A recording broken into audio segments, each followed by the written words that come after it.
draft thing here. How you feeling tonight? I'm good. I mean, with the rules where we can't draft the other coaches, I mean, it makes it a little easier. I draft Ryan, obviously extremely athletic. I draft Paul for his basketball mind. He was coach of the year this year. And I draft Charlie in case there was ever, a dance-off or a one-arm push-up contest at round point. So I draft them all. All right. And we're going to keep we're going to go with the guys that have been here before. And we got Coach Murph making his second appearance. He's going to be our draft expert. Coach, how are you doing tonight? And what are your expectations tonight? Are you nervous or what's going on here? I'm doing really well, and it's really nice to see all the people. Some of these people I haven't seen in over 20 years. And I always love talking basketball, and we're going to span about 40 years of it. So high school basketball in Fort Kent is going to get thoroughly covered. Absolutely. And then making our way around the horn, we're going out to Dartmouth, Nova Scotia. We got Big Bro Charlito making his, I don't know how many appearances. The reason why it's called Big Time, Mr. Big Time, Charles, dressed for the occasion tonight. You're what, 0-2 in fantasy drafts. How are you feeling tonight? 0-2 hurts, but what hurts even more is on Monday night when we did the draft pick from 1999 to 2001. I didn't even get chosen. So what am I even doing here? I got the smarts, so I might not be an athlete of that caliber, but I got this one tonight here. You didn't make Minzy's all-time team, though. So, I mean. That's huge. Yeah. I'll take that. All right. Making his podcast debut, this is a guy, his name's been dropped a ton, and we've been after him for a while. Luckily, Lonnie came through for us. Out in Colorado, we got class of, 96? Is that right, Ryan? Long time ago. And as I mentioned, this is your first time on the podcast. We're doing a Fort Kent fantasy draft in which you would probably normally be at the top of the list. Obviously, you're not one of the available players tonight, but curious, how much research, time, and effort did you put into this? Because Charlie's been going hard with the research. I'm just curious what kind of effort you put into this. I'm going to say 0 to none. I think, I misunderstood the actual, draft rules because I was under the impression that we were team captains and we were going to be on the team. So I figured that regardless of my picks, I can make up for a lot of the inefficiencies of my but now I'm going to be scrambling. Honestly, I've got about maybe 20 names written down, and we'll see how the draft goes. But I don't know. I'm looking forward to it. Absolutely. All right. And then wrapping things up, we got another guy whose name has been mentioned a ton on the podcast, and luckily Lon came through for this guy as well to get him on. I don't know, Paul. Class of what? Class of 90? Class of 90, absolutely. Long time ago. And busted out the varsity jacket. Still looks just as good as it did back in the day. Well, you don't see how many buttons or how many snaps are buttoned. It doesn't quite go all the way down anymore. But I enjoy taking it out, and like Coach Murph said, to be able to catch up with some of these guys. I had the the good fortune of playing for Coach Murphy for a little bit, not on the basketball court, unfortunately, but on the baseball diamond, and then I had an opportunity to coach with and coach a couple of these other guys. So I'm looking forward to kind of taking it deep, taking it back in the old days. I think maybe some of the names I bring up are going to really refresh some memories from back in the day. I'm anxious to see who you've remembered from way back. Yeah. And it's all just off the top of this ball dome too. I'm just curious. I mean, you busted out the jacket. What pins do you have on there? Do I see a tennis racket on there? Absolutely, yeah. I played tennis for 3 years, my first 3 years, and then of course, in the early years of recruitment, Murph, I think, coached just that my senior year baseball, and he got me on board for baseball. But there's soccer on there, basketball. I've got a volleyball one because you remember, maybe some of you remember the volleyball, the real competitive volleyball in between seasons where we'd go out to Caribou, Presque Isle, play those teams. A lot of fun. And I'm one of the few guys I think in Fort Kent with a basketball on the back. I mean, soccer was so much more of a common occurrence back in the day. Lonnie? I got a hooper. I'm a hooper. You got a hoop? All right. All right, look at that. If I had it, I'd show you. Charlie, where's your jacket?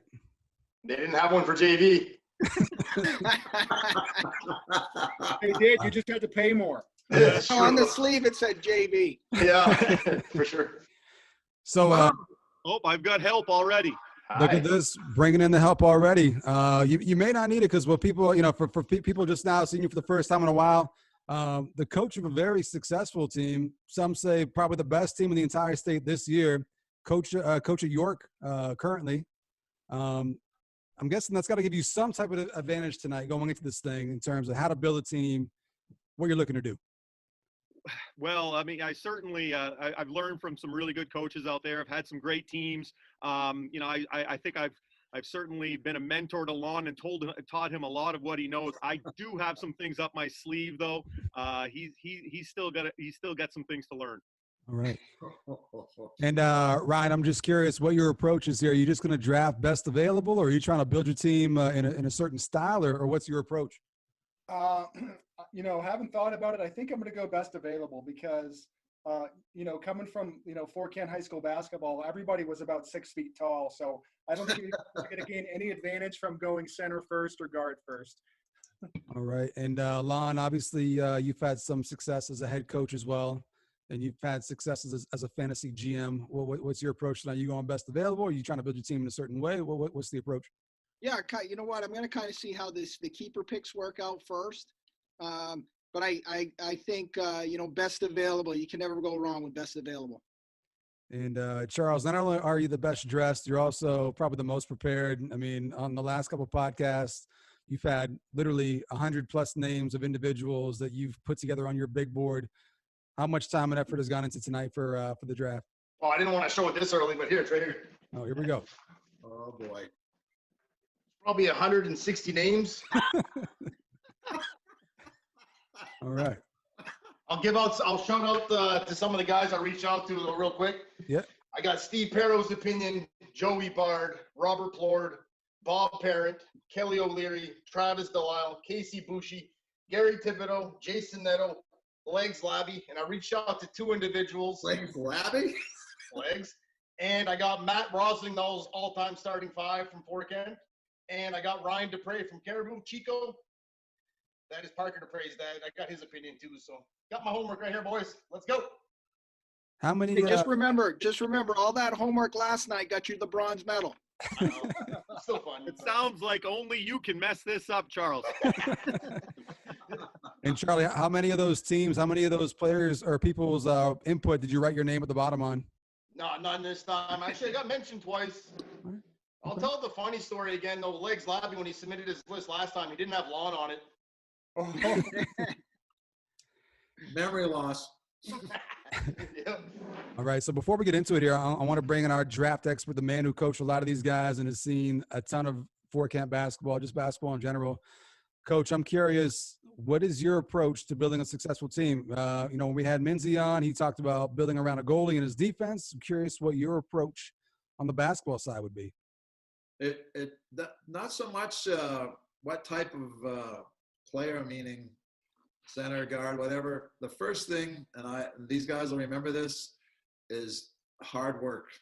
Hard work. Doesn't matter if you're 5'8" or 6'8". If you're not working hard, you're not getting it done. You're not being as successful as you can be. And there's no success gets accomplished without hard work. So I'm at, you go hard and we'll figure out how best to use your talent. And then from there, you just try to play to their strengths and hope that they always want to play hard. Don't let the scoreboard dictate how much energy you put out, but put out energy no matter what the scoreboard's telling you. All right. And I just want to get one more little piece here before we get started.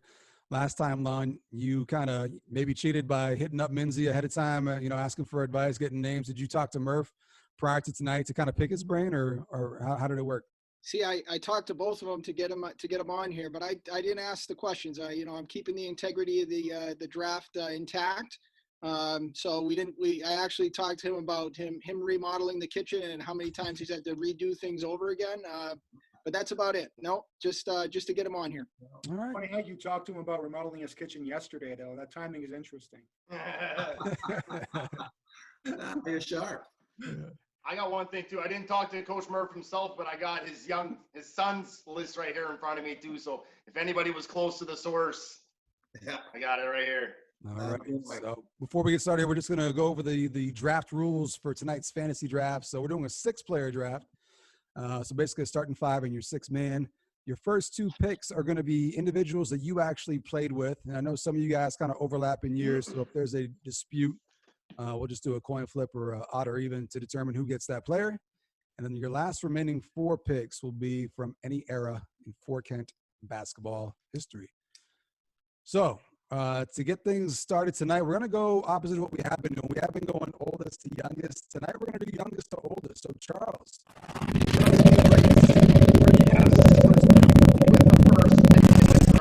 We're talking about hard work. There's no teammate that I've ever had at any level, at any sport that worked harder than this young man.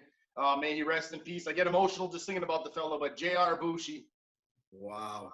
All right. I wrote his name down. I was hoping somebody would remember it. Oh, for sure, number one. You got it. And then Charles, your second pick? I'm gonna go with Anthony Lamar, a high flyer with a 6-foot frame. A little more meat on him. He could have been a lethal force. All right, so two great picks, and Murph, just want to get your initial feedback. You mentioned Jr. having a spot on your list. What are your thoughts on those two picks, J.R. Bushi, and I don't know if you coached Anthony Lamar. I had Anthony as a freshman. Well, Travis more or less had him as a JV player, but we had some time together. But the J.R. Bushi pick is that's a good one. He's legitimately a hard worker. I remember his second year he played for me. He come up to me and says, "Coach, I let you down last year. This year I don't let you down." And he proved it too. He's one of those guys that could have played. He would have been a role player on Laughn's and Ryan's team. Like not a scorer, but he would have worked his ass off for those guys too. You know. He would have been helpful Oh, for yeah. sure. Yeah. All right, so we're gonna keep it moving here. We're gonna go to Ryan. You get two picks. Who are you gonna go with your first overall selection? So just to clarify, are these players now or in their prime? We're gonna go in their prime. In their prime. Okay. Yeah. Well, that makes it easy for me. I got to go with my guy Corey. You know, he and I had a lot of battles growing up. We played together for a long time. So yeah, he's hands down my number one. I think obviously my number two. It's not obvious, but I need some shooters on my team. So I'm going with Jason Neto. All right. Shout out to Jason, who's made an appearance on the pod before. He was the only guy that wrote his name on his own list that he submitted to, so he wanted this. All right. So, Coach, I mean, Ryan's teams, those mid-'90s teams, those are probably the teams that we remember most in terms of your time at Kent. I'm guessing you have no objection to his two picks there, Corey and Jason. Zero objections. Nobody works harder than Corey. Jason can shoot the lights out. I still remember his game at Hodgson where he scored 10 threes in a hostile gymnasium, a fully packed gymnasium. And that night, I think we could have called a play from midcourt. He'd have scored it. But anyway, two real good picks, two solid players. And I think he hit 7 of those threes in the second half too. Yeah. He had a hell of a second half. Yeah. I got it somewhere on the YouTube channel. There's the Rennie Kluge WAGM recap from that game. I have it online somewhere, so I'll definitely try to repost that along with this to give Jason some love. And Coach, can you clear this up? I've heard a lot of stories about Corey and that he had 1,000 points and 1,000 rebounds, and he may have tried to pat those stats a little bit by missing on purpose. Is there any truth to that?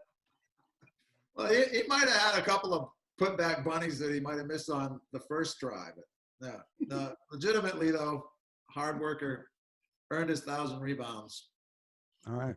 I got to tell a story on a putback. It really, it's something that I remember all, and I bring it up regularly, talking about a putback, missing a shot, a layup, and then putting it back in. Sean Thibodeau. Now there was two Sean Thibodeaus. This was the postman's son, Sean Thibodeau, playing with me at Holton. Holton was pretty good back then. Terry Cummins was playing and whatnot, and they were certainly looking for 100. And we got a timeout called. And Lloyd Susi was coaching. Lloyd says, they're going to want to score 100. We are not letting them score 100. I want to shoot in their basket the next chance we get. Who wants to do it? Wow. Sean Thibodeau was that guy. He was the guy that says, I'll do it, coach. He runs in, misses the putback at 99, has to get the rebound and put it back in to score Holton their 100. Wow. I like that. I heard about that from someone. Was First hoping time that I heard story a was story going to like come that out. was from Leroy Marquis. Leroy pulled that off also. You know? Leroy's got a few stories. I hear them every time I talk to him, but there are some good ones. Yeah, for sure. All right, we're going to Laughn for your first two picks. I'm curious if you and Ryan overlapped. Did you have anyone off your board that he took? Do we have any disputes here, or are you good? Yeah, you know what? I'm going to make this interesting right off the bat. You know, a little controversy is always good. And, you know, Corey doesn't get fought over very often. So, you know, I'm looking for Corey also. You know, and just to talk about the 1,000 rebounds, 1,000 points, like I'm pretty sure in his scrapbook that when Carla was keeping the stats, that she counted those that he threw off the backboard to himself as an assist too. And he was pretty close to 1,000 assists. Wow. So I'm gonna go for Corey also. All right, so we're gonna just settle it the same way we did on the Minzy one. So Laughn, you can call odd or even. All right, I'm gonna go with odd. We got 4, which is an even number. So Ryan gets to keep Corey. So He wants me Laughn, back you're on back the on the show. board here. Do we get to pick another number if I choose to fight over Corey when I get a pick up for him? Did you play with Corey? No, in just the rant in the any era. Oh no, the any era, there's no disputes. It's, No we're gonna have a dispute. draft. We're gonna have a draft order. So whoever you know picks the player, that person is off the board at that All point. right, I just wanted to throw more love to Corey. They could actually have a push-up contest on the screen here, and whoever does the most push-ups gets them. All right. Put your jackets on. Yeah. All right. So Laughn, you're back on the board there, Laughn. Back on All right. that. So you know, I've mentioned this guy before, teammate, but also like another big brother, but the abusive big brother. I'm gonna go with Travis Delisle. He was a guy that was he was a worker, competitor, and honestly, he wouldn't lose any contest if he had any control over it, no matter what it takes. So I'm gonna take Travis Delisle. All right, and then with your second pick. So second pick, I'm gonna go with what I consider to be one of the top athletes, top 3 sport athletes to come out of Fort Kent. You know, in my time, I got a chance to overlap him for a year. I'm going to go with Steve Jalbert. Steve Jalbert. Who didn't get picked in the soccer draft, if you guys want to believe that one. I picked him. Did you in the soccer draft? Yeah, I picked him early. Really? I thought Picked you him. went And I can't help but notice you go with Travis at number 1 in this draft. You picked Timmy Desjardins early in the last draft. Did you need protection, or what's need tough guys around you? Or what? Hey, so that was the thing. I mean, if you're, I was 5 feet tall when I got into high school. I was probably 5'2" by the time I was a sophomore, and I always had a big mouth. So I needed guys to back me up, and so those were the guys that I kind of kept close. All right. So coach, Do gonna you still hide behind Tyler these days?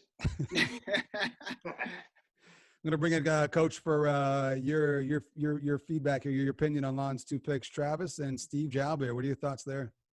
Well, I remember Stevie Jalbert. He's very athletic, and I actually got to coach him one game against Caribou when Lloyd was sick one time, and we were supposed to lose that by 20-something. We gave him a run and lost by 5 or 6, but Steven was the best player on that team for sure. And Travis, everything Lonnie said about Travis is right. His passion, his competitive spirit, his determination. No, 2 very good picks there too. It's tight. It's already tight. All There's right. been no bad picks in this thing. All right. We're going to bring in Paul now with your first pick. Who are you going with? Well, you know, certainly I was Steve Jalbert was on my board. He was a year younger than me, and someone that really came along as we kind of grew. He's now living 10 minutes down the road from me, and he's coaching his daughter against my daughter, who 7-year-olds, so 7-8-year-olds. So it's really cool to see that kind of him giving back. He was a great player. But my first pick, I guess, is a kid. Everyone's a kid, I say nowadays, right? Is someone that, gosh, I wore this Letterman's jacket a lot with this guy. We spent more time running around in his Ford Mustang, riding, you know, the loop in Fort Kent. You know, we were running mates in the backcourt. I was fortunate enough to play, you know, as a junior with some really solid seniors on the court. Steve Perro, competitive, He and I had a lot of yin and yang, little pull-up jumpers, drive to the rim, and we both didn't really enjoy playing defense all that much. I like that pick. Who's your second pick going to be? Well, my second pick is someone that I've had more conversations with, that I've played basketball in the last couple of years, kind of given and taken, going back and forth on text chains. Chris Lozier, and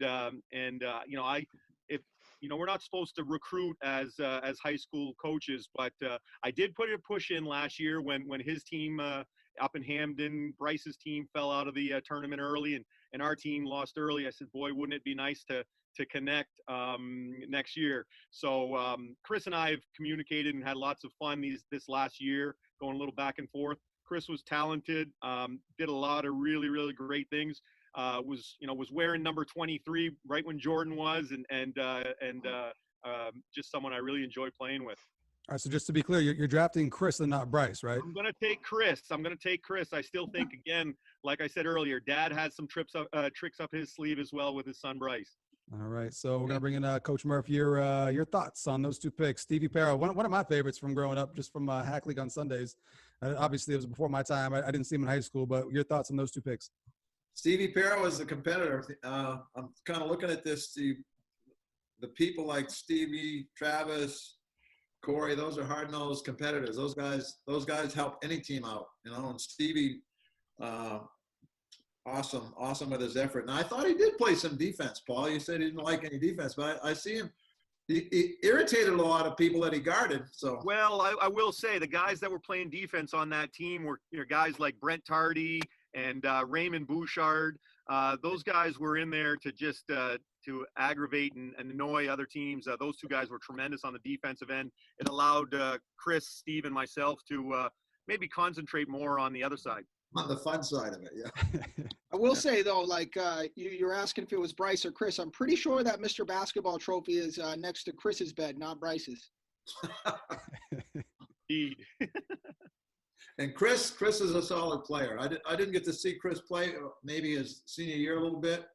I was busy at the college, but Chris is a solid player.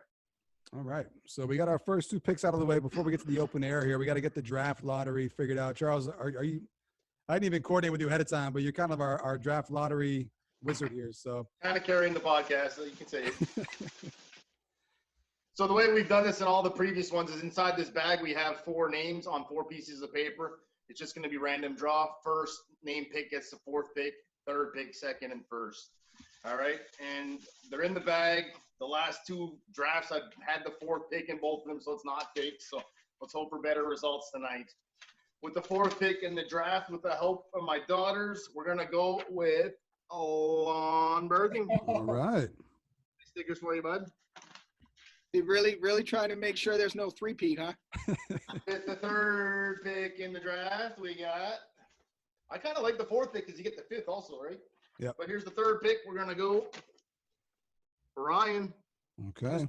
Holy shit. I'm getting up there. 2 sheets left. Here we go. 4th is better than 3rd, actually, in this format. With the 2nd pick, we're going to go Charles. Uh-oh. And with the 1st pick, we got Paul. All right. So before we get started here with the open era draft, I want to bring in Coach Murph. I'm just curious, with the names that haven't been mentioned yet, who do you have at the top here? Who do you think are going to be some guys that are picked off the board here relatively soon? Well, you've got Don't give away my strategy. there's lots of people. I mean, I've got a list of 20-some people down here. There's some Ben Raymonds. There's some Aaron Molletts. There's some Chad Fourniers, Lucas, the Drolets. We've already taken care of Anthony Lamar and J.R. Boucher. There's Brent Marquis, a hard-nosed guard from Travis's days that he's a dependable player. Couple of teammates of Lonnie's, Matt, Derek, Brad, lots of people. All Lots right. of people. So, Paul, before we get started here, you mentioned that you were going to maybe go way, way back and pull some names out that people haven't heard in a while. So you are on the clock here with your third overall selection. Who are you going to go with? Well, I think when you look at the maybe top 3 players in the history at Fort Kent, we've got 2 of them that are GMs here on this podcast, and then a third. So I think if it's like the Jordan pick, you would hate to miss on Jordan the first pick. So I've got to pick Tommy Pelletier. Obviously, 1,000-point scorer, could do it all. Had probably his best game as a freshman. Well, maybe not best game, but had a huge game as a freshman down in the tournament, brought his team to the tournament. So got to pick Tommy. All right. And I'm shocked by that pick. I'm shocked. Coach Murph, obviously you didn't coach Tommy, but do you remember Tommy Dahl from back in the day? I know Tommy really well. I met him. I was a senior at Caribou High School, and we were having summer league games. And Tommy was a freshman, and right then in summer league, you could tell that kid was talented. And he didn't prove anything wrong by that. He went on to be even better than he was as a freshman. He, like Paul said, as a freshman, went down to the tournament and went to the big time and put on a big show. Not intimidated whatsoever. No, Tommy was ahead of his time with his skills and his ball handling and his shooting range. And think about this: no 3-point line, and near a 2,000-point score with no 3-point. He's the school's all-time leading scorer, right? I think even today, right? Yes. Yeah. All right. So Charles, that has to hurt. I mean, it does, because when I look at my whiteboard, I have 14 lists submitted, and he's at the top of 13 of them. So they weren't all in order of their all-time favorites, but Tom Pelletier was at the top of 95% of them. Was Jason Netto at the top of Jason Netto's list? He's like number 9, probably. He put himself behind you, Ryan, and Corey, though. So. All right. So Charles, your third overall pick. Just to recap so far, you got J.R. Boucher and Anthony Lamar. Where are you going with the third pick? Add this guy to the mix, and he's already a championship. So I chose him with my first pick in the Hack League draft. I'll choose him today. I'll choose him back then. For Mr. Joey Bard, forever and ever, even at his age. He's still paying you allowance, isn't he? With that exchange rate, it's nice. No, but last time, when were we just up home? Was it for? We were up home in February, and we went to the college and played one-on-one, and Dad still beat us. Crazy. Just the hardest. Can I comment on Joey Bard? Yeah, go for it. Absolutely. I remember watching Joey Bard grow as a basketball player. And I don't think that anybody put more time in to try to be the best player he could outside of the gymnasium than Joey Bard. Joey Bard has always been someone I've had a lot of respect for because he made himself a player. He worked himself into being a player. And look at he's still hacking it up, and he's still picked every time they want a teammate. You know? True. Even outside basketball, guys, he doesn't stop. Construction when we were younger, and even today, he doesn't stop that man. So. And Charles, just to be short, biggest Cavs in the draft, right? Yeah, because John Smith's not on the list tonight. All right, so now we got Ryan with your third overall selection. We got some big names off the board. Curious where you're going here. Oh man, yeah. See, I'm just scratching names off the list here. It's a tough one. So I'm torn to stay in my era, but I'm going to go with a younger guy. I actually never saw him play, but he did go to my alma mater, and I need some size. I got Corey. I'm going to go with Big Country Mitch Roulette. Wow. Great pick. Teammate of mine. That was a monster. Yep. We're going big. I was hoping these old guys wouldn't know about Mitch here. I was going to scoop him up, but hey, you're on your game here. Big Country. I like that you called him Big Country. Yeah. Murph, any insight on Mitch? Obviously, he didn't play for you. I don't know if you saw. He was a youngster when I was there, but I did watch him play quite a bit when I think Timmy Farrow was his coach at the time. And Timmy did a nice job of developing him, and he got the most out of his skill set. All right. The best player to go into St. Joe's, is that what I'm hearing? Could be. I know his coach was tough. His coach was a teammate of mine, so I figured he could play. Ryan, did he play in the Chamber of Horrors at all, or did that end right after you? Well, the Chamber of Horrors ended my junior year. Okay. Yeah, it all went downhill from there. Best home court ever. Best home court ever. Can't argue with that. We played there. UMFK played there in a district final, and the next year they were banned from hosting because of all the violations during our game on their site. All kinds of site violations. So yeah, the worst place to go play, and it was a Chamber of Horrors that day. It lived up to its name. But Hey, I'll say this. My freshman year, I went down to St. Joe's to play in the Chamber of Horrors, and we had a sophomore on our team that had transferred from St. Joe's to Farmington. And he got heckled and yelled at the entire game, and he never got off the bench. Wow. Was it only by the nuns? And then when they got the new place and they opened up, they had their first game in the new place. Like they used to chant, "You can't win here" at the Chamber of Horrors, right? Yeah. I just graduated, so I was a first year as being a fan, and so I was down watching UMF play St. Joe's, and UMF ended up beating St. Joe's in their first place, and they were 0-1 to start, and we might have started the chant, "You can't win here," and it could have been me that started it. Thanks for bringing that up. Right. Thanks for bringing that up. There was a brawl after that game too. There was the brawl happened, I think, 2 years before, or it was 2 years before that, actually, against Husson. That was against Husson. Yeah. So yeah, we could talk about those stories forever, but let's Yeah. Second podcast. That'll be the next one. All right, Lon, you're on the clock here. The third overall pick. Your third overall pick. Where are you going? Yeah, I'm going guard now. Guy that high energy, actually was one of the best cross country runners in the state. Teammate, but could go all day. Brent Marquis. You took my point guard away. There was a Brent that used to hang out with Carrie Misha. Was that Brent Marquis or Brent Hardy? Marquis.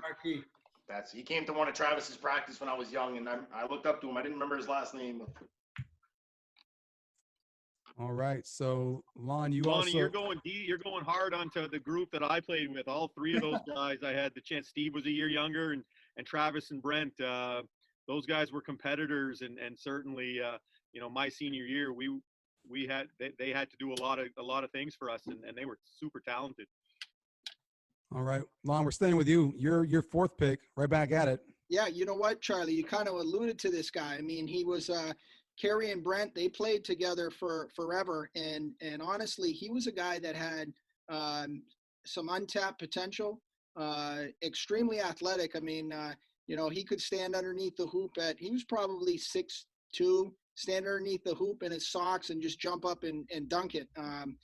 So he was a guy that physically strong, could jump out of the gym, left-handed, kind of one of those, sneaky, smooth scorers, really when he wanted to be. I'm going with Kerry Michaud. And honestly, these guys were on Murph's first team. I was a sophomore, and there was 11 seniors on that team, and we were really unlucky that was Murph's first year with that group, because I really think that if he'd have had 2 years with that group, 2 years with that senior class, that it would have been a really, really special thing. All right, so yeah, we'll bring Murph in. So he went with Brent Marquis and Kerry Michaud. Your thoughts on those picks? I love Brent Marquis. He's a Steve Perrell mode. He's the same kind of guy, hard nosed, plays a lot bigger than he is. Kerry Michaud. Lonnie talked about untapped potential. I've never seen or never coached a guy with so much athletic ability, but so hard to motivate or uncork his intensity. Could never get him to be as intense as, if he was ever intense, he'd have been the dominant force on a court. And the first time Lonnie talked about this, but the first time I saw him dunk the ball was at Holton. He was in his socks, like Lonnie says, and the ball rolled up and hit him in the shins. He bent over, picked it up, jumped up, dunked it with 2 hands. And I said, "What is that?" And he goes, "What is what?" but that's how nonchalant he was about everything.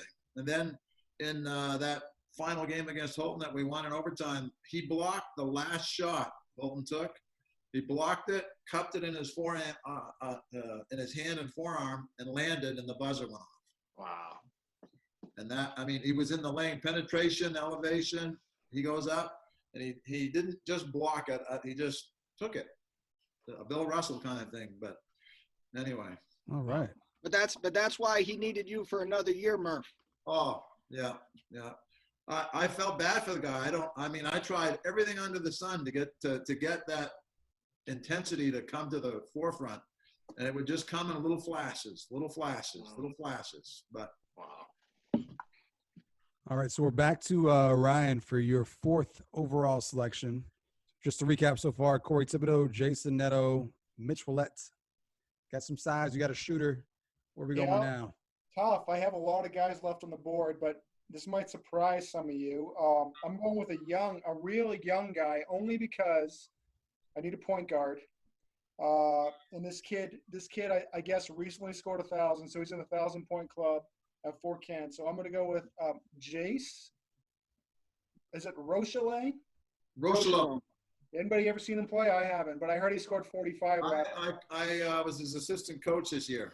Yeah, he takes about 400 shots a day in the summertime. Love it. That's all he does. I'm feeling good now. He was a McDonald's All-Star this year. Yeah. Charles, what do you think? If you can't pronounce the last name, should he get the pick or what? I just want Ryan to reveal which one of his sources gave him that name. That's impressive homework. Fort Kent kind of fell off the map a little bit, for a little while, and I know they came back the last couple of years, and I was actually paying attention to their run this year, so I noticed the name come up a lot. So you missed my era when we fell off the map. You didn't get to see me. Did I say that? No. Yeah. I think 1997 through like 2004 is a blur for me. Yeah. We are back to Charles for your 4th pick. Just to recap so far, J.R. Boucher, Anthony Lamar, Joey Bard. Here we go. This guy was high on everybody else's list. I'm still glad he's out there. Never got to see him play in his prime. Maybe a couple men's league games here and there. May he rest in peace also, but I'm going Glenn Lamar. So you're going father-son combination. Going, Charlie. Say it again, Coach. You got a father and son thing going. A father? Good. Anyone seen him in his prime? I saw him in his prime. Played against him. He's an athlete. Better than Anthony, or almost the same guy. I'll take it. The same guy. Yeah. And I think you can correct me if I'm wrong, but I think with Tommy and Glenn, they were teammates, right? And weren't they like the Michael and Scotty? They were the duo at the time. Yeah. Glenn was very, very athletic, like Anthony. A lot of hops, left-handed, hard worker, talented player. Nice man. Definitely. Great pick, Charlie. I like that. I've heard his name a lot as well. We're going back to Paul for your 4th pick. Just to recap, Steve Perro, Chris Lozier, Tommy Pelletier. Where are we going now? How do you top? Again, I'm going to be going kind of with some of the retro names, and this guy was someone. One of my most vivid memories was I think it was his 18th birthday, hosting Van Buren in Fort Kent. And Matt Rosignol came to town. So you can imagine there were signs, and of course the gym was packed, and happy birthday.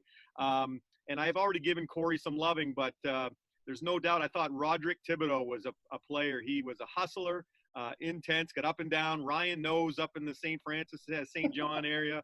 Rod Thibodeau. Happy. Yeah. Yes. Okay. And we're staying with Paul. We're going to go right to your 5th pick as well here. Sure. And again, someone that maybe you don't hear a lot of, but this guy was extremely talented, super athlete on the soccer field, on the tennis courts.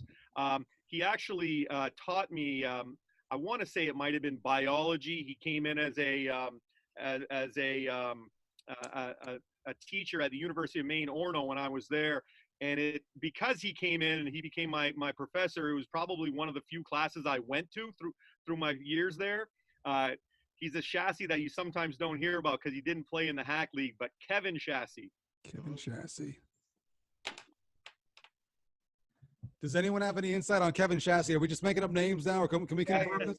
Kevin Chassis is a real person. He Okay. did play. He's in that family of Carl and Dan and the son. I think Carl's son.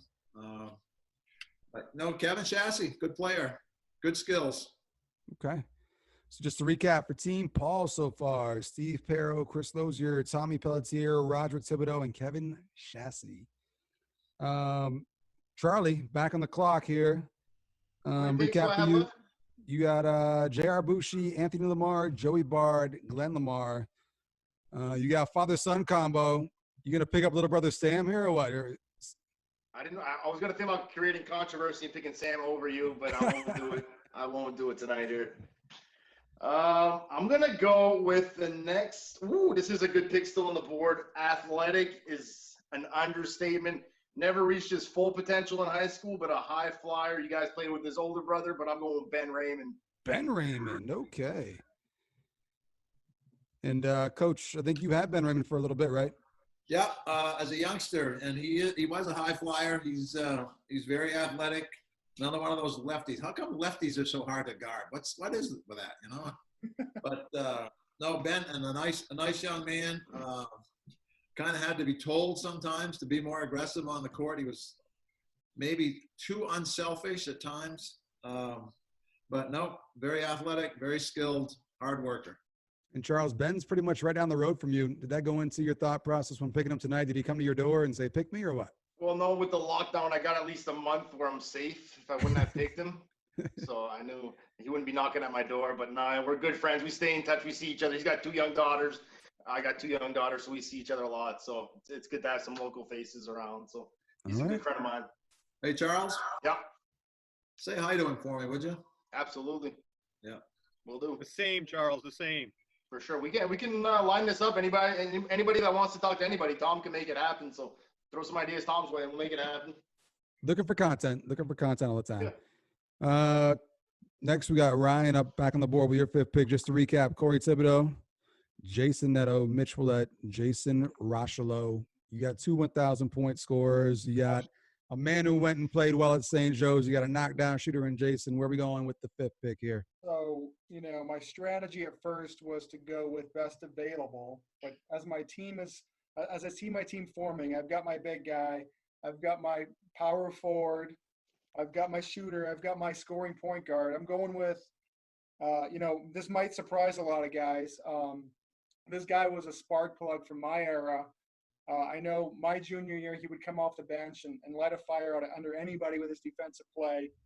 I'm going with Chad Tardy as my defensive stopper. Can you repeat that name?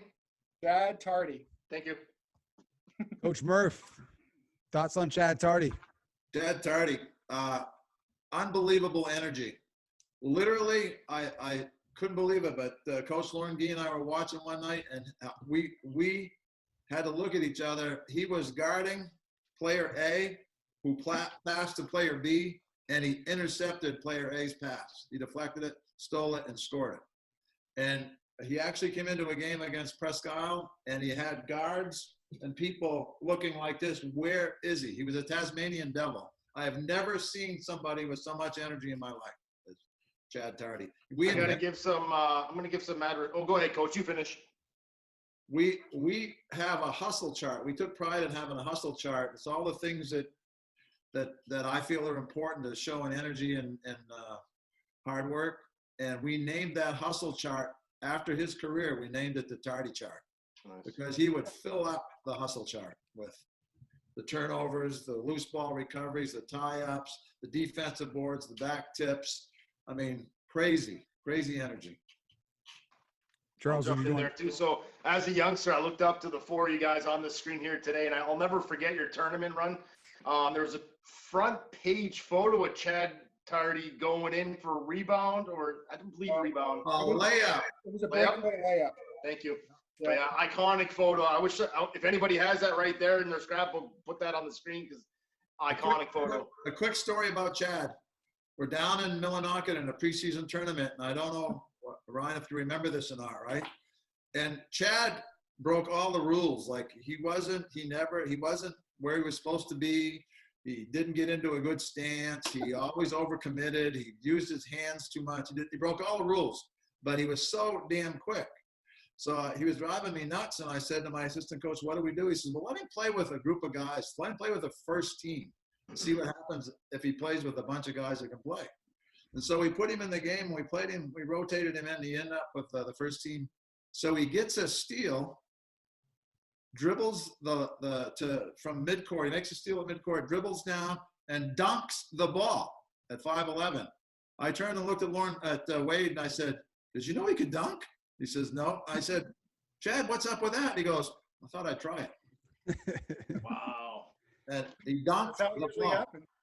Dunked the ball. I mean, Awesome. and you remember that, Ryan, huh? Oh, yeah.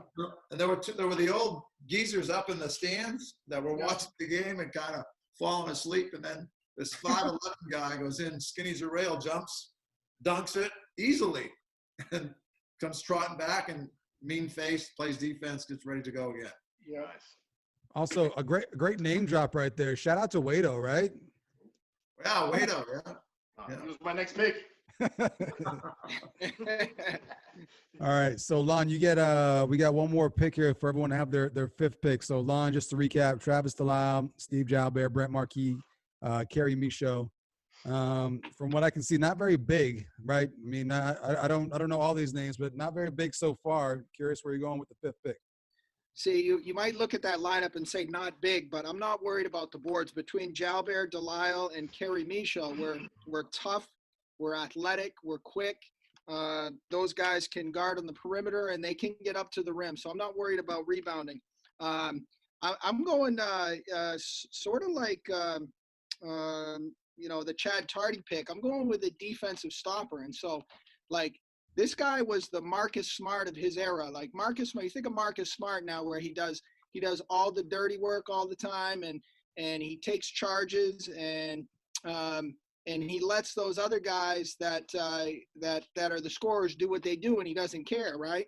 And since Corey Thibodeau is on Ryan's team, this is the guy that knows all his moves, can shut him down, no problem. I'm going with Gary Thibodeau.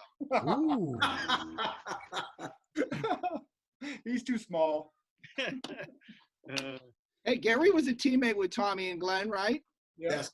Yeah, so Gary knew what he was doing, and again, he grew up in that Thibodeau family where they all kind of beat on each other, and Defensive stopper. yeah, hey. Well, you've got 3 Thibodeaus already on the board right now. That's an impressive family right there. Yeah. This is more than the Hockey League The draft. Martins might be getting jealous. The Martins up in St. Francis may be getting jealous. And real quick, just shout out to Gary Tibbs, who was an intense figure on the sidelines in that St. Francis in the cage back in the day in middle school. Great coach as well. So just to recap, Team Laughn, Travis Delisle, Steve Jalbert, Brent Marquis, Kerry Michaud, Gary Thibodeau.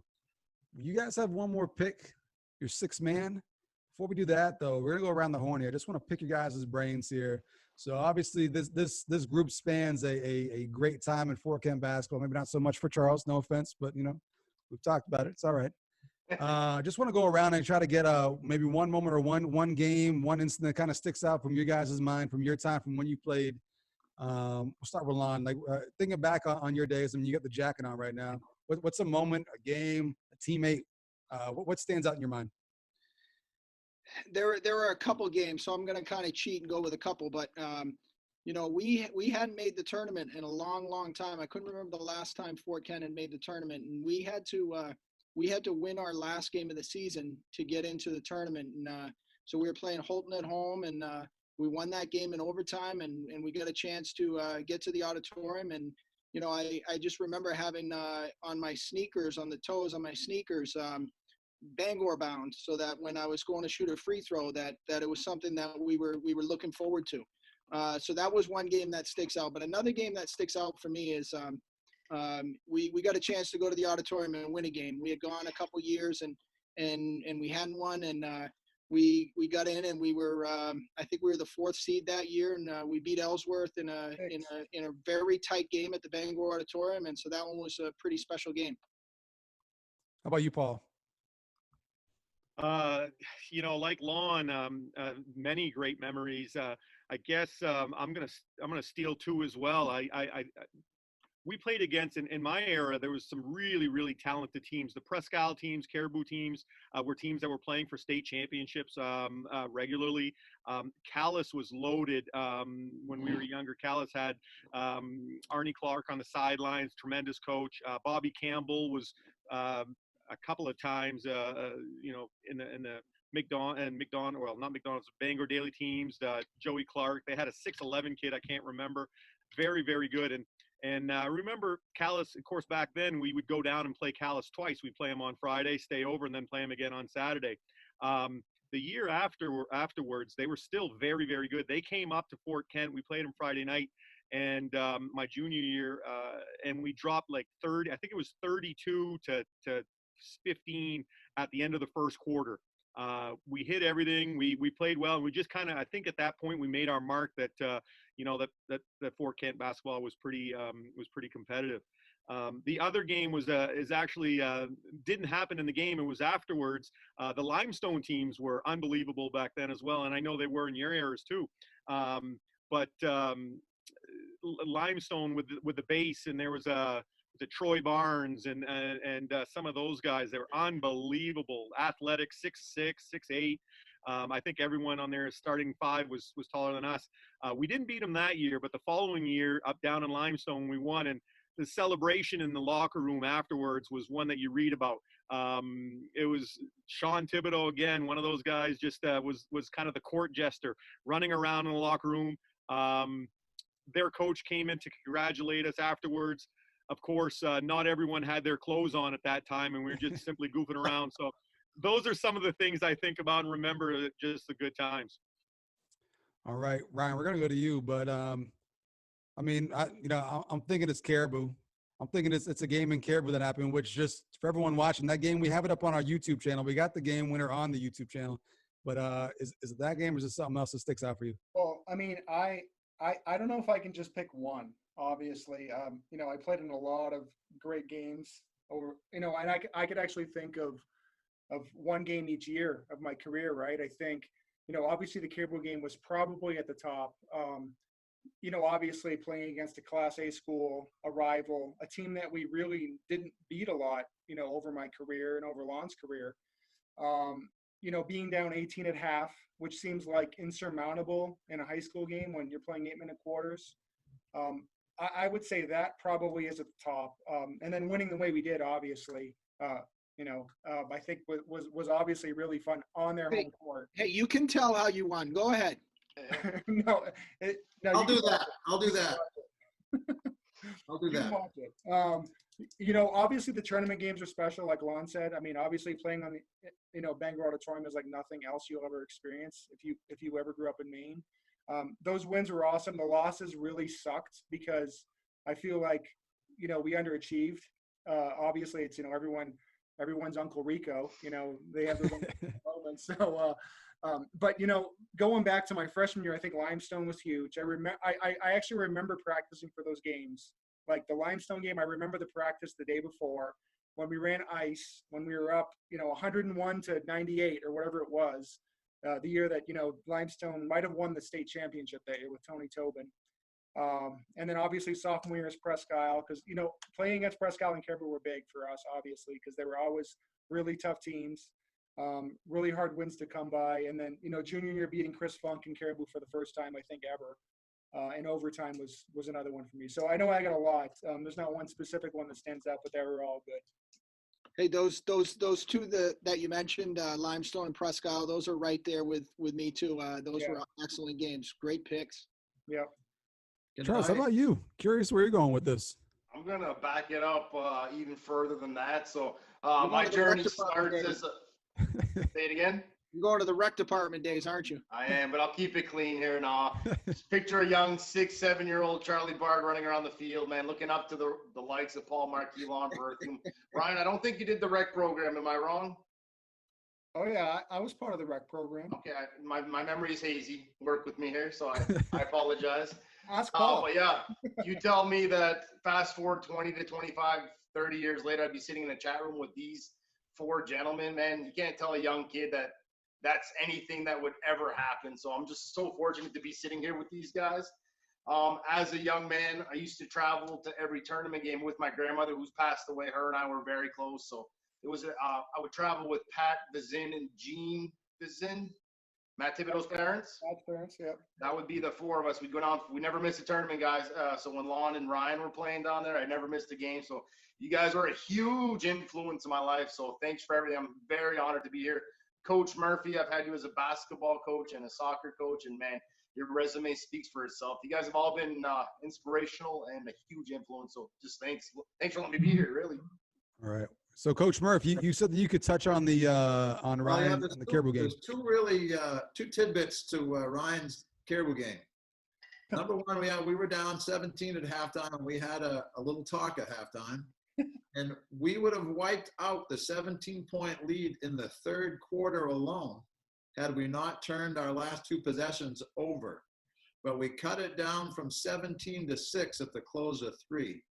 The other little tidbit is the scoreboard had us up 1 point when we were actually still tied. And we were under 10 seconds in the backcourt, and John Lozier was doing the smart thing if he had a 1-point lead. He was just protecting the basketball and waiting for a foul to come. Ryan ran up, ripped the ball out of his hands, dribbled up the court and took that 3-point shot from the corner that hit nothing but net.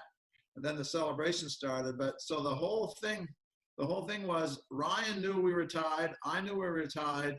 Lots of other people thought we were up 1. Even my wife and I had a fight when we got home. She said, "You're up 1. What was all the heroics about? What was all that drama about?" And I said, "We weren't up 1. It was tied." And I said, "I'm glad Ryan realized that, because he literally went up, yanked it out of Johnny's hands, dribbled to the corner, shot the 3 and scored." And the last piece of that with talking about Caribou, we, in 3 years, in 6 games, that game there ended in regulation. The 5 previous games all went to overtime. Wow. 3 years of overtimes, and then a 3-point closer at the buzzer. Well, the funny story about that Caribou game too, if you like, I remember I actually turned the ball over with like 20 seconds to go. We were up 2. Fell down. You fell down. Yeah, and instead of like waiting to get fouled, I tried to dribble it out, and I slipped and fell and lost the ball. So I was pissed. One, so that's why I ripped the ball out of John's hand. Second, if you watch that game, I think Corey might have been wide open under the basket, but I wasn't given the ball.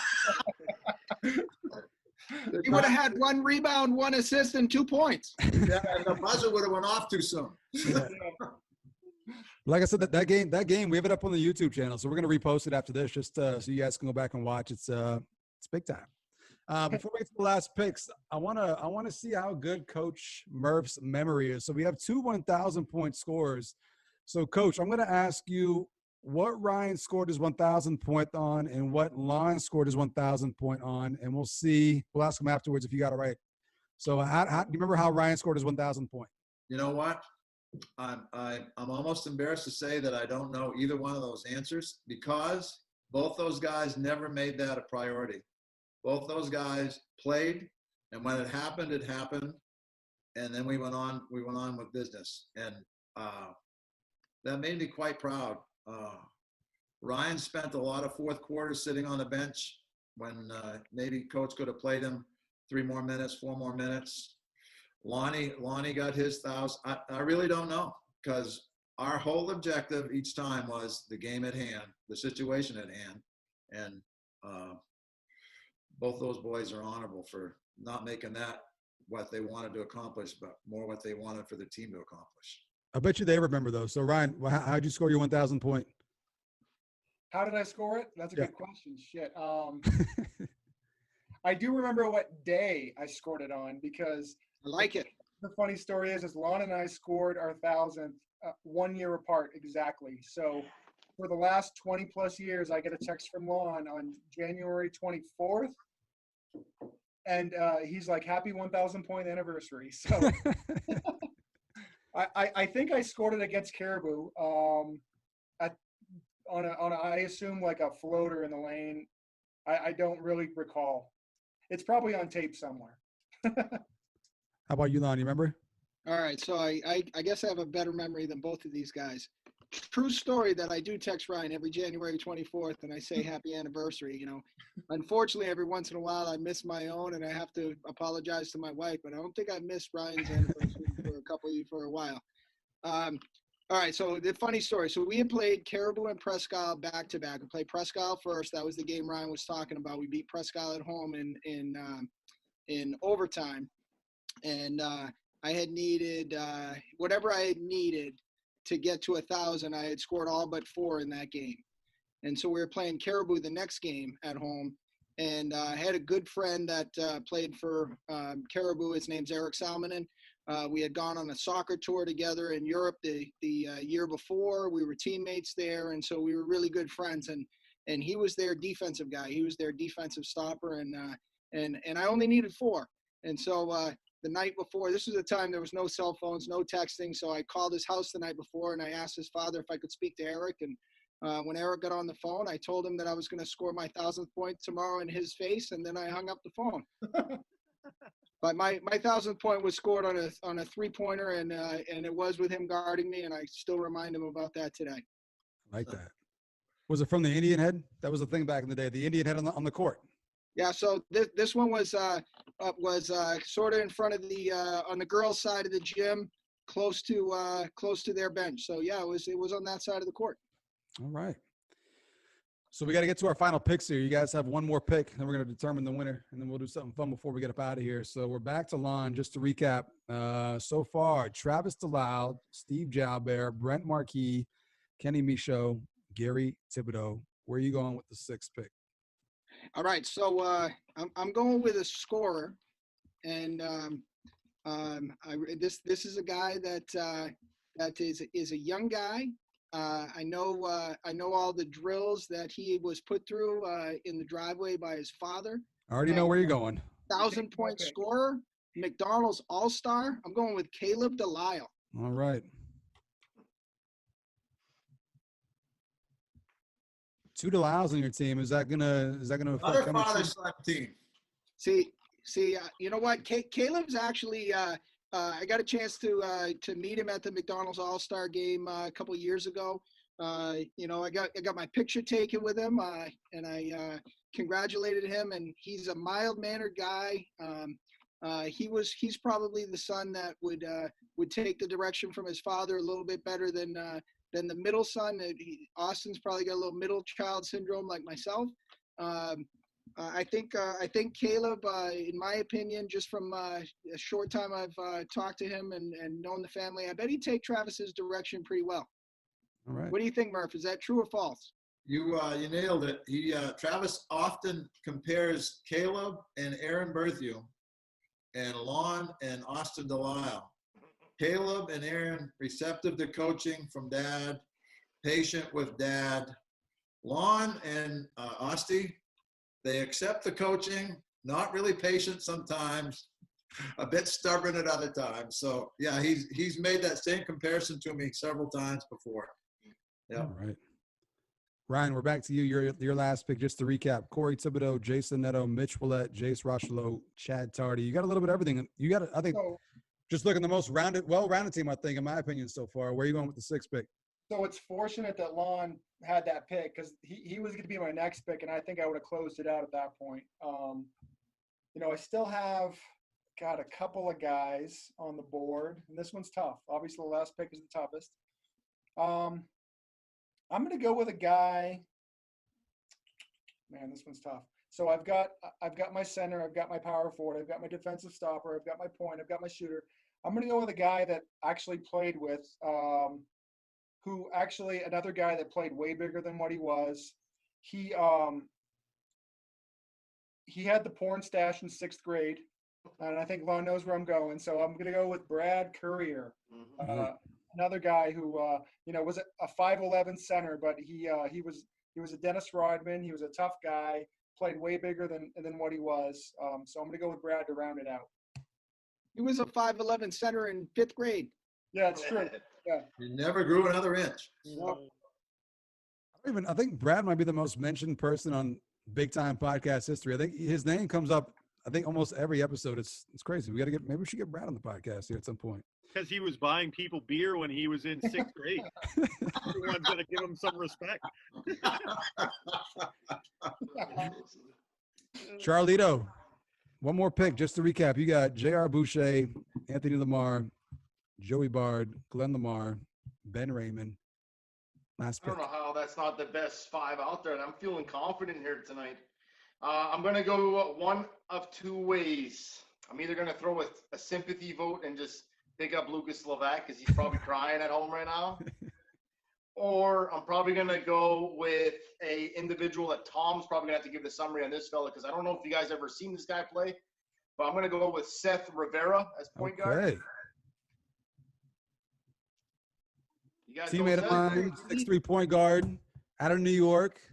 All kinds of handles, all kinds of length. Couldn't quite shoot, but a matchup nightmare. So great pick. Shout out to Seth. How about the other guys? You ever seen Seth play? I know who Seth is, and I haven't seen him play a ton. I know exactly who you're talking about, but I was wondering who was going to bring the ball up the court for you guys because you were like a full court press nightmare waiting to happen.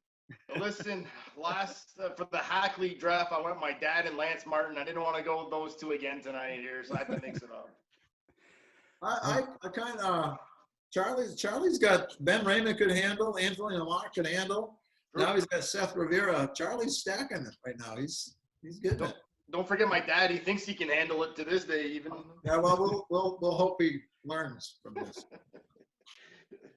We got one more pick to go in the fantasy draft here. We got Paul on the clock. Just to recap: Steve Perro, Chris Lozier, Tommy Pelletier, Roderick Thibodeau, Kevin Chassie. Your last pick, Paul. Where are you going with this one?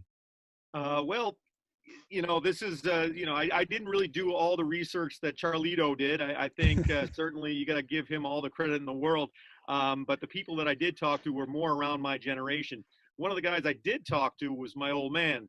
He's now retired down in Pinehurst, North Carolina. And of course, with this quarantine, keeping chatting with him daily, really. He tells me he was very good. He tells me, averaging 17 points, 18 rebounds, both his junior and senior year.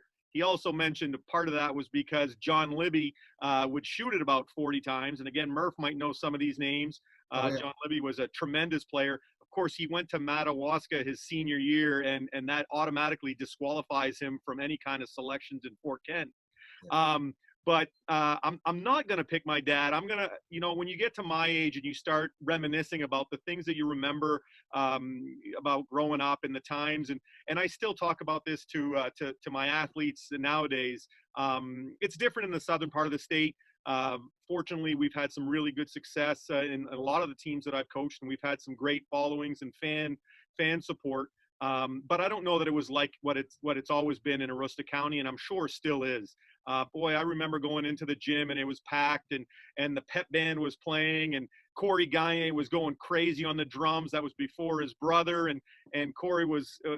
I just was in the zone when I heard Corey just jamming out to Wipeout back in the day. But another thing I remember were all the guys sitting around in the chairs around the court.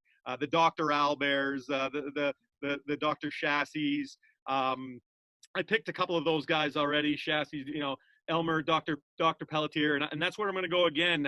Dr. Johnson's, who was always on the sideline as well. Peter Johnson. Yeah, Peter Johnson was a tremendous. So Pete Johnson's my last pick. Great pick. Coach, you sound happy with that. Can you give us some feedback on Pete Johnson?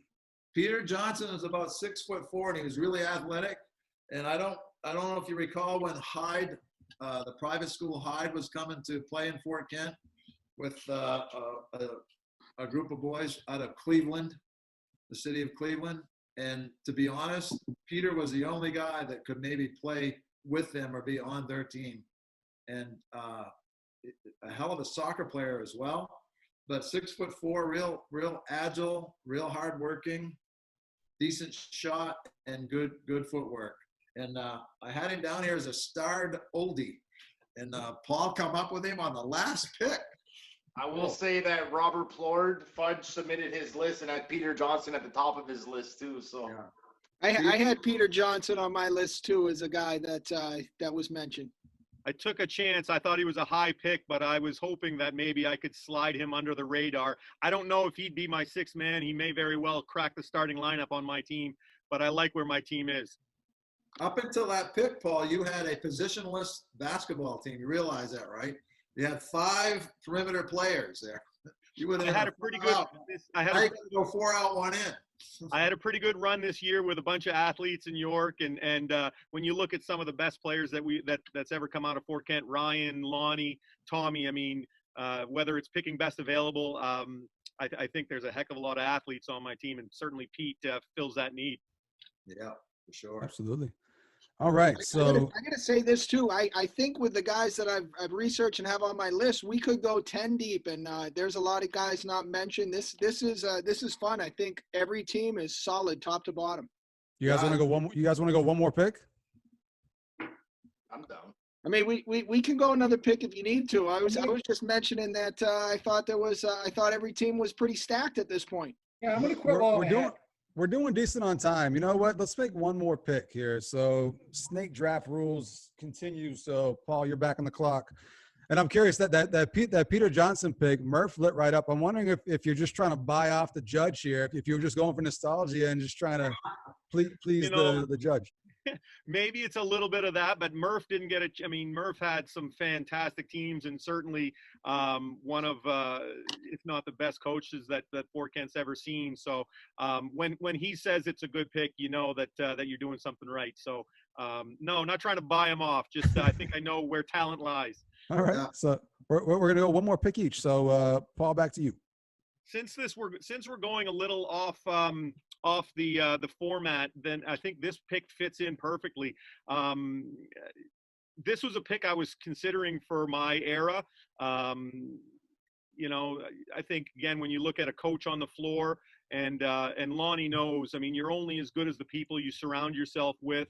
I've been fortunate to have some tremendous assistant coaches and people work with me, and I count Lonnie as one of those, and I learned a lot from him. And I'm sure Lonnie's continuing to learn a lot from this basketball player. If I'm going to go for my 7th pick, I'm going Neely Joler, Neely Nelson. Wow. Neely can certainly play on this team. She's a St. Joe's girl as well, Ryan. And, you know, she's won some state championships down in Gorham.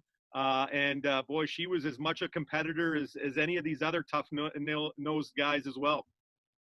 Shout out to Neely, also a podcast. Although we had her on the show as well. So shout out to Neely. Great pick. Wow. Great pick, but I had a lot of people wanting to submit ladies' names too. So you're gonna have to alter the title of this one. But Neely Joler, she deserves it. All right. 100%. So Well, since we're going off the top, I can go other directions. If Charlie, if you if I'm cramping the style. According to the rule book, according to Section C here. Well, So, Lonnie and I have both coached girls basketball for quite some time, and we know there's a lot of similarities. There's certainly a few differences, but a basketball player is a basketball player, and there have been a lot in Fort Kent. You know, you look at the teams that Terry Carpenter had, Stephanie Karen. You know, we talk about the Martins from St. Francis, but you know, Alton but Bonita was amazing as well in my time. So yeah, a lot of great lady players. So if we all get together again and do a ladies draft, you cannot choose Neely because you've already utilized your Neely Joler pick, Paul. all right, Charles, you're back up, Charles. I'm back up. I'm actually going to go. This gentleman has been on board with supplying me with the most names through this process. He's very supportive. He's got some nice words to say about this whole process. So I'm going to give some love to Bob Parent right now. He's loving the podcast, and I got to give it to him right now. Bob Parent, great pick. I remember from Men's League. Murph, do you have any thoughts on Bob Parent? Bobby Parent played soccer for me in college. I watched him play high school basketball. He's really athletic. He's a smart player, good defender, good all-around player. Nice pick. Good Nice work, pick. Charles. Back to Ryan, 7th pick. So Paul threw a wrench in this thing. So are females available now? Because I guess so. We're off the rails right now. So It's not quite as unique anymore, Ryan. I don't know, but telling you what, since I can't get Tom, I'm going with the next best thing. I'm gonna pick Heather Pellettier. Again from my era. Wow. that's another name.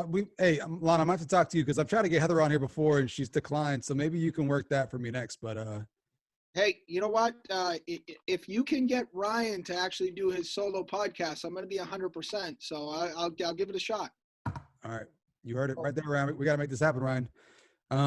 Back to Lon, your last pick, number 7. All right. So okay, a couple things before I make my last picks. Bob Parent played for you in soccer, Murph. How the hell old are you? Almost 70. Yeah, Really? and honestly, the Neely pick is a fantastic pick. Again, blindsided me too. If I knew that was on the board, I might have picked her earlier. So, Neely and I and my older brother's big group of friends always used to play pickup ball together, and a lot of times it was me and Neely against any two of them, and we were just fine. We were undersized a little bit, but both competitive, and we could compete in anything. And her daughter this year is a sophomore on my team, and actually was made the all-conference rookie team. And there's a lot of similarities between her daughter and Neely. So You can't draft her though. You can't draft her. She didn't go to Fort Kent, so I don't know where you're going with this. No, I'm not drafting her. I'm just All right. just giving a little mention to Anna Nelson. This pick's an easy one for me, actually. Again, you talk about how you grew up and how you learned the game and who taught you things along the way. I'm going with a guy that's going to do the little things to help you win. Doesn't need to be flashy. Doesn't need a score. But again, if you said, hey, this is your job for the game, you got to go out and you got to do this, he's going to do it. I'm going with Laughn Berthiaume. All right.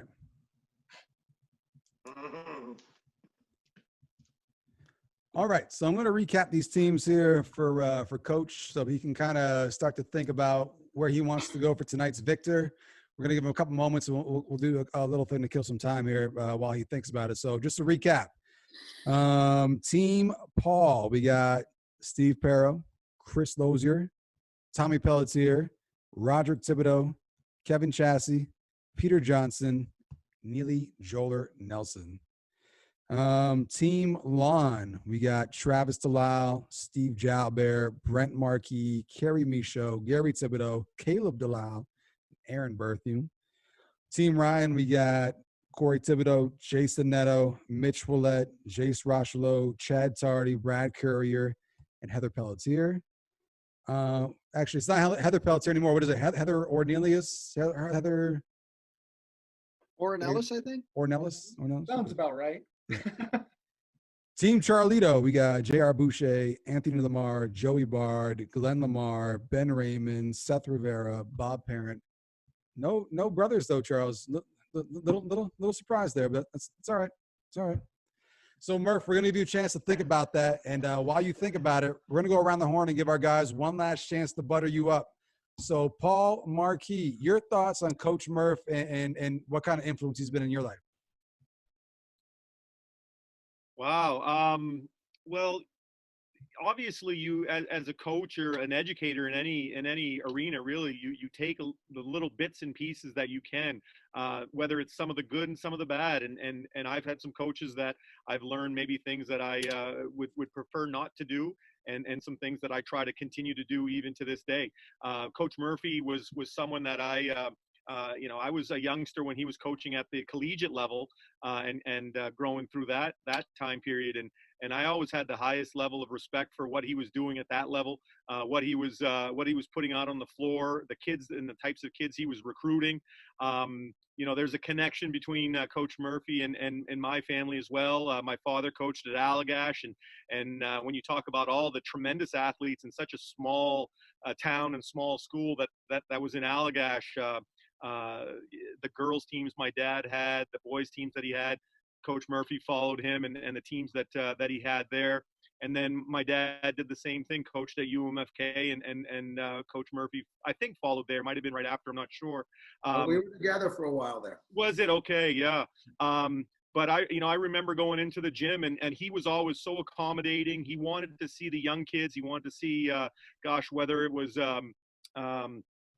in fourth, fifth grade, try to get in and get some shots up. He and Bouchard, was it Norm Bouchard? Norm Bouchard was always someone that we could count on to get us into UMFK and shoot around. And we were gym rats back then, and Coach Murphy was someone that supported that. And I have the highest level of respect for him and what he's done, and it's refreshing. There's a friend of his and someone that is a resident of York now, and we actually had an opportunity to catch up. And when he told me that Murph was back into coaching up in Fort Kent this year, those are the things that you're excited to see someone giving back even some more. All right, Laughn, your chance to either butter coach up or just say some kind words. You know what? I think when you get into coaching, like when you're young and you're into coaching and you think that the game is about winning and losing and drawing up the great play in a timeout, I think it's a little short-sighted. I mean, as you get a little bit older and you've had some experience, you realize that the whole coaching aspect isn't necessarily about the wins and losses, although you try to win all the time and you try to do things the right way.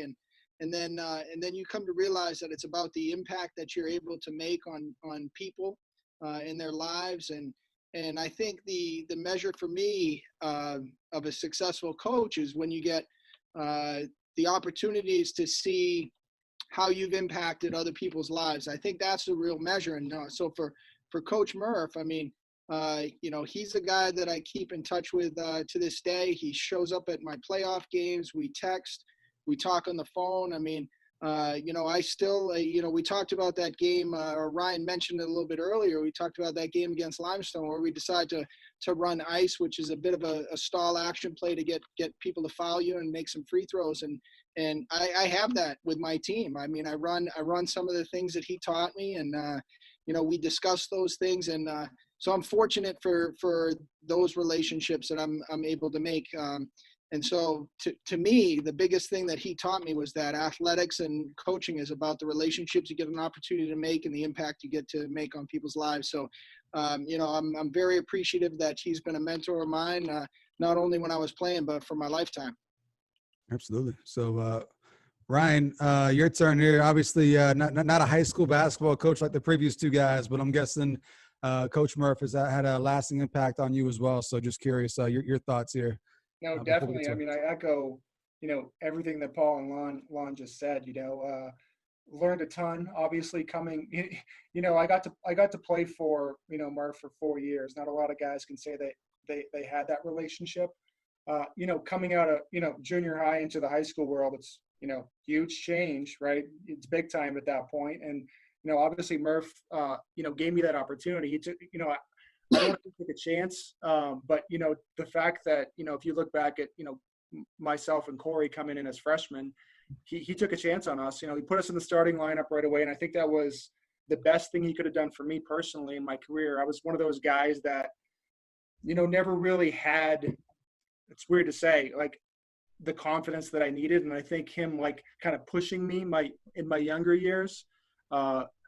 Kind of propelled my career, so to speak. And he was a firm but fair coach. Obviously, he really cared about you. He wanted to see you develop. The one thing I'll always remember, funny story, my freshman year, Laughn probably remembers this story, but we were playing up in Van Buren, and we were obviously. I know what story he's talking about. We we're supposed to win that game, and I think it might have been tied up with 10 seconds to go, and I had the ball. And I tried to dribble around. I can't remember. I think I remember the guy's name, but he kind of picked me from behind and stole the ball. They scored, and we lost the game. Next practice, for the first 30 minutes, he had me doing dribbling drills up and down the sideline, I think, for at least the first 30 minutes while everyone else was kind of doing warm-ups. And I'll never forget that to this day because, as a young kid, it's devastating to you as a freshman to lose a game that way.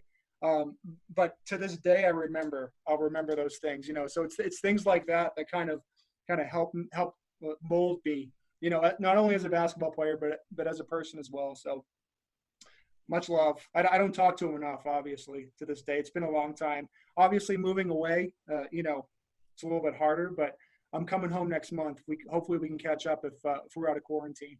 I hope so. I hope so.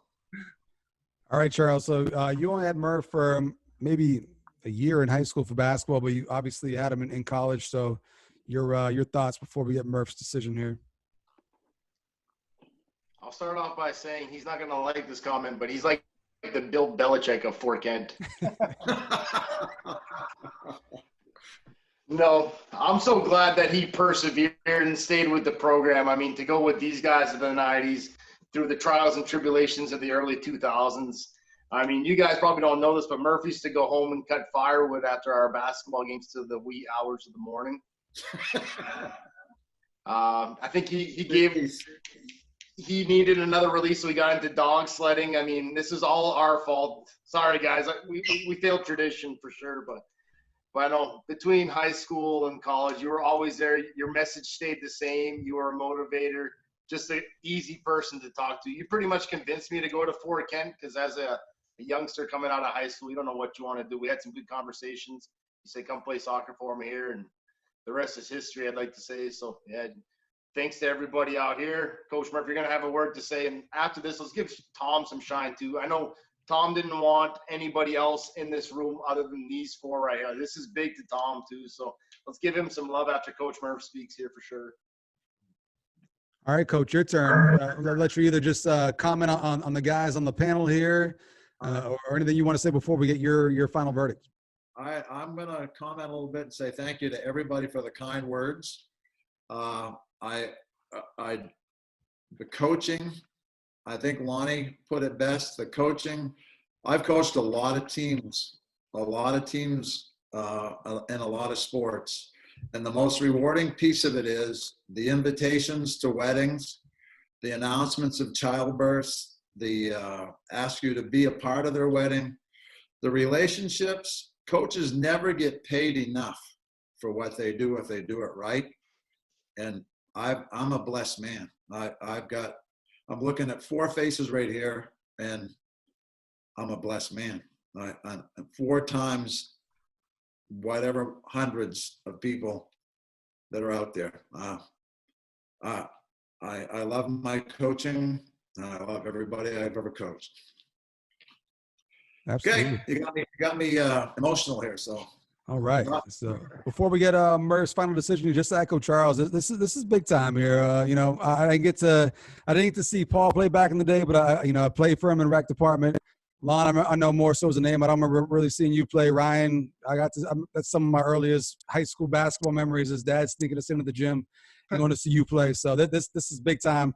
I've done probably 60 episodes, and I still get nervous when I talk to you guys because you guys are such legendary names from back in the day. So thank you for doing this. But I'm curious, like everybody else, Murph, who's tonight's winner? Listen, Lonnie said earlier, I think that this was, or you might have said it, this is a tight decision to make here. I'm looking at Paul's lineup. Paul's lineup was full of guards, and then he came up with the great pick of Peter Johnson and then Neely Nelson. That strengthened that team.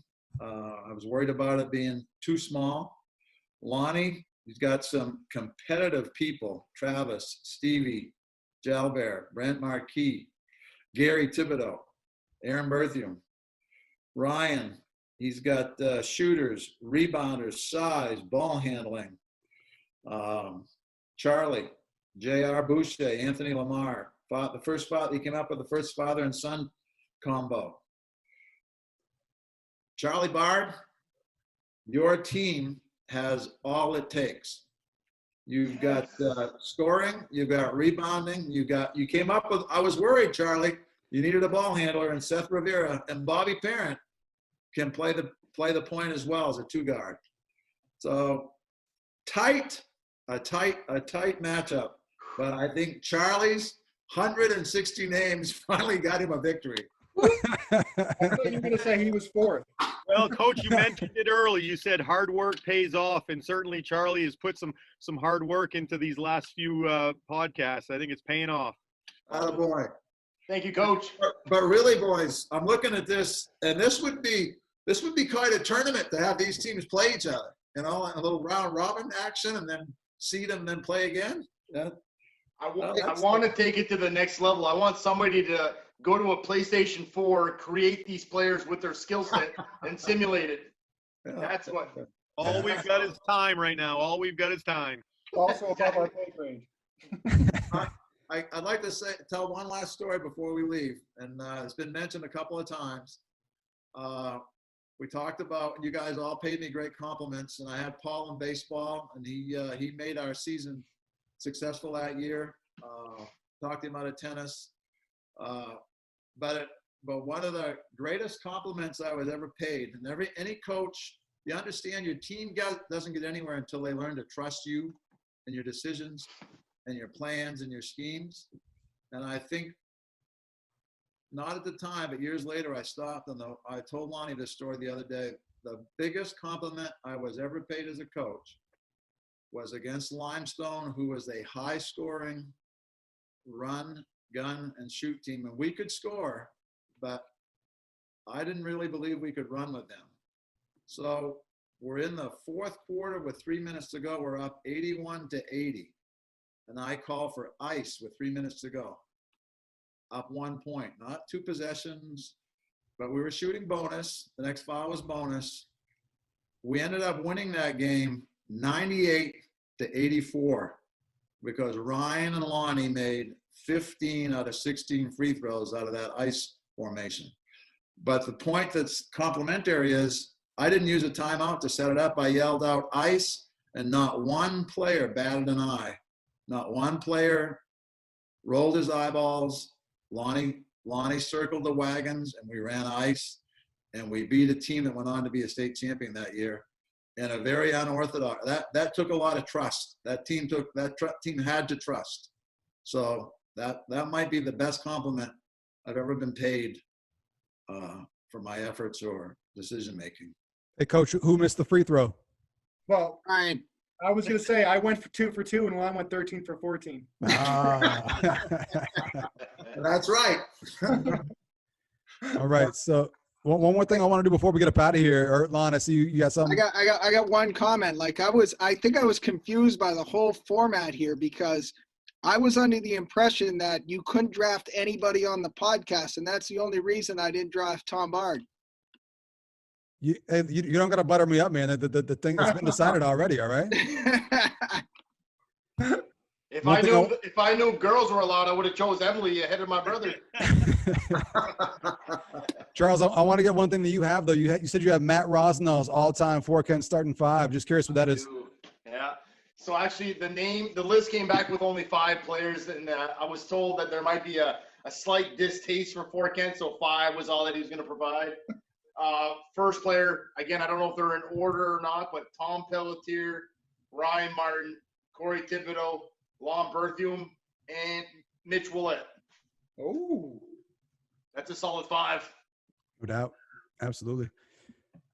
Charles, I don't know what the bigger surprise is, the fact that you won or that your internet held up tonight. I know. I'm so happy. It must be the hat. That's what I mean, my new go-to hat. Yeah. That's 2 wins for you tonight. 2 wins. What's the other one? The internet and the win. Yeah, no doubt.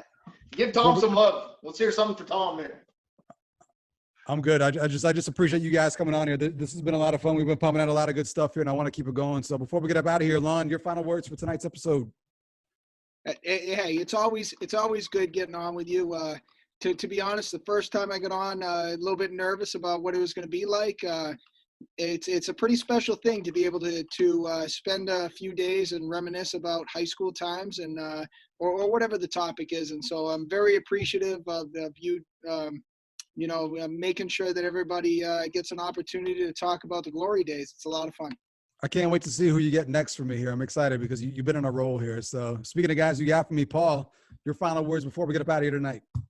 Gosh, like Lonnie says, just echoing that, it's echoing what Coach Murphy says. It's seeing the success of some of the folks that you've worked with. I was fortunate enough to work with Lonnie and Ryan. work with Lonnie in the rec department, but also kind of coach him and then work with him as an assistant. Ryan, I remember, it was a big deal to get over to my hoop over in St. John. He had to convince Joyce to let him come down, and I think that was big. It's cool to see him. Charlie, obviously Charlie is an icon in Fort Kent. Certainly, and talking about Tom too, to hear, I was fortunate enough to coach some kids down here in Kittery and Trape Academy, and to hear and the connections that they've made with some of you guys, like Mikey Sinclair to go up to Fort Kent, and Robbie Rochester and those guys. It's a small world, and we're lucky that we have the technology to bring us a lot closer together, and especially in times like this, I think it kind of gives us an hour and a half, 2 hours of just thinking nothing but good times. So Tom, thank you so much for what you're doing. We're gonna get a spin-off, a solo podcast. You're gonna make that happen?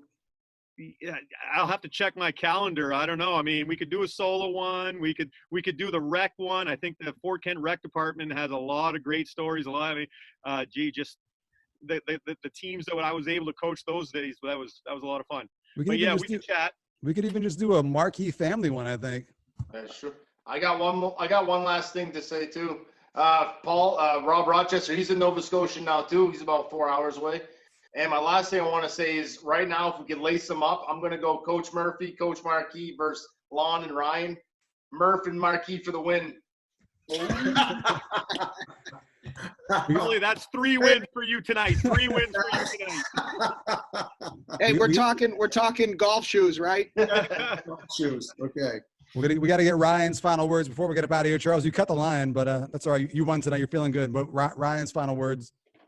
Honored, obviously. Lon has been on me for at least a year to get on this show, and honestly, I've been paying attention and I've been listening. It's been awesome to actually hear the interviews and hear the stories, and to be able to actually come on here for the first time with this group.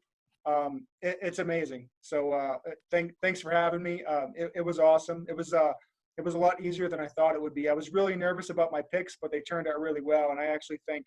I had the best team, Coach, but I'm not going to disrespect you. You've got a good team. You've got a good team, but not the best team. Hey, Ryan, does that mean we're going to get a solo spinoff here as well? We're going to get a solo pod? I hate talking about myself, but we'll see what we can do. You don't talk about yourself. You just tell stories, just like you have tonight. Yeah, all good. And we're going to wrap up with Coach Murph. Your final words before we get up out of here. I was nervous about my role, but then I said, it's basketball, so I should be pretty comfortable with basketball. And I was surprised at how many names of people and how often I had contact with almost everybody that was mentioned, either watching them grow as players or having something to do with their growth as a player. So this has been super, really, really, really enjoyable. And and you know what? It's nice to see all you guys. I haven't seen Paul in ages. I haven't seen Rhino in 20 years probably, and you better show up here in a month, like you say. He's got firewood to split. I'll be there. Well, I need to get a workout in after this stay-at-home thing. So yeah, and no, it was awesome. It was awesome to see you all. And Tommy, you do this. This has been great for everybody. I love the hack league thing. I'm going to go back and try to get the soccer thing done. I'll get through that glitchy first opening half hour or whatever, but no, this is awesome. This is awesome. I've had a ball. I'm glad Lonnie thought of me, and that's basketball. It's easy. Charles, you don't have to raise your hand. You can just talk, buddy. Well, I don't like to cut off a legend here. So I like to create controversy. Coach Murphy, if you have one pick in the draft, you go with Laughn or Ryan? If I had one pick in the draft, would I go with Laughn or Ryan? Or who would you shut her down? Oh, geez, that's rough. That's rough. What I do. It's okay, Coach. It's okay, Coach. Hey, listen, I'll do it this way. I'll get out of it sneaky like. When Lonnie was a senior, I'd have taken Lonnie. When Ryan was a senior, I'd take Ryan. Safe answer right there. All right. Yeah. That's going to do it for tonight's episode. Thank you for listening. Thank you for watching. Thank you for everyone who came through. This was, to say, big time at the least right there. So Make sure to check out all the older episodes on YouTube, on Apple Podcasts, on Spotify. You name it, we got it. Thank you for watching, and we'll see you next time. Thank you.